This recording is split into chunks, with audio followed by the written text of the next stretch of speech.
ఉన్నారు. ఈరోజు కాకరకాయ ఫ్రై ఎలా చేయాలో చెప్తున్నాను. ఫస్ట్ ఆనియన్స్ కట్ చేసుకుని ఆనియన్స్ చిన్నగా వేగాక కాకరకాయ వేసి చిన్న ముక్కలు తరిగించుకొని కాకరకాయ వేసి చిన్న ఉప్పు వేసుకొని మూత పెట్టుకోవాలండి. కాకరకాయలో ఉన్న వాటర్ ఆనియన్లో వాటర్ అంతా లాగే వరకు. చాలామంది కాకరకాయ ఇష్టపడిన వాళ్ళు కూడా ఇలా చేస్తూ తింటారు.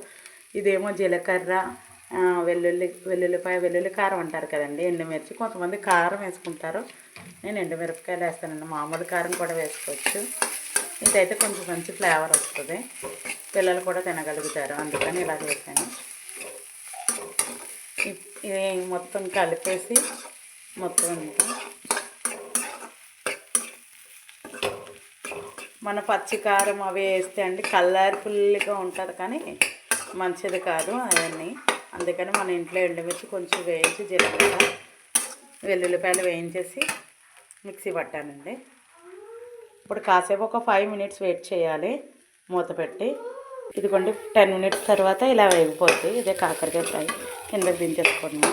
కాకరకాయ వెల్లుల్లి కారం అంటారు యాక్చువల్గా. చూడండి, ఇప్పుడు వంకాయ పెరుగు చారు. వంకాయలు ఇలా చిన్న ముక్కలుగా కట్ చేసుకొని మేము జీలకర్ర ధనియాలు చిన్న కారం పొడి వేసుకొని చిన్న ఆయిల్ వేసుకొని ఇలా చేసుకోవాలండి. ఇలా కలుపుకోవాలి. ఒక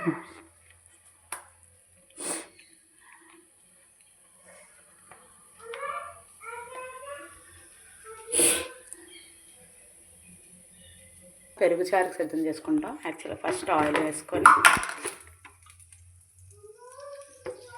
కుండలో కొంచెం ఆయిల్ ఎక్కువే పడుతుందండి, చెప్పాను కదా. ఇంకా పచ్చిమిర్చి, ఇంగువ, అల్లం పోపులు వేసాను. పెరుగు చారు తెలిసిందేనండి అందరికీ. ఇలా ఫ్రై చేసుకోవాలి. చిన్న ఇంగువ కూడా వేసుకుంటాం మేము. ఇంగువ వేసాను. ఇలా వేగాక ఇంకోండి వంకాయలు ఇలా చేయాలి. ఉప్పు, కారం, జీలకర్ర పొడి, ధనియా పొడి వేసి చిన్న ఆయిల్ వేసి వేయించేయడమేనండి. అటు ఇటును టోస్ట్ చేయాలి, వేడిగా అయిపోవాలి.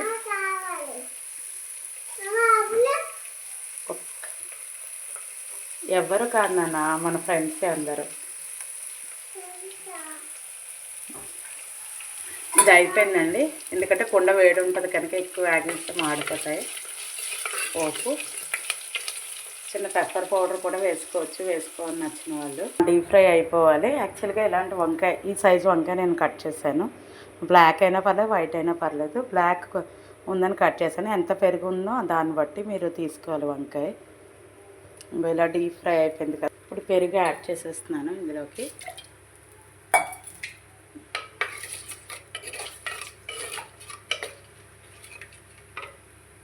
ఆనియన్స్ వేసుకోవడం వేసుకోకపోవడం మాకు ఇష్టం, మేము వేసుకున్నాం. ఇలా అయిపోయింది. ఒక 10 మినిట్స్ పడుతుందండి వేయించి. ఇప్పుడు ఒక్కొక్కటి యాడ్ చేసేద్దానండి ఇందులోకి. ఒకసారి చూడండి, ఫోన్ చేతితో పట్టుకున్నాను అందుకే తీసి యాడ్ చేస్తున్నాను. ఎంతో టేస్టీగా ఉండే వంకాయ పెరుగు పచ్చడి ఆర్ చట్నీ, పెరుగు చారు కూడా అంటారు మా సైడ్. పెరుగు పచ్చడి రెడీ.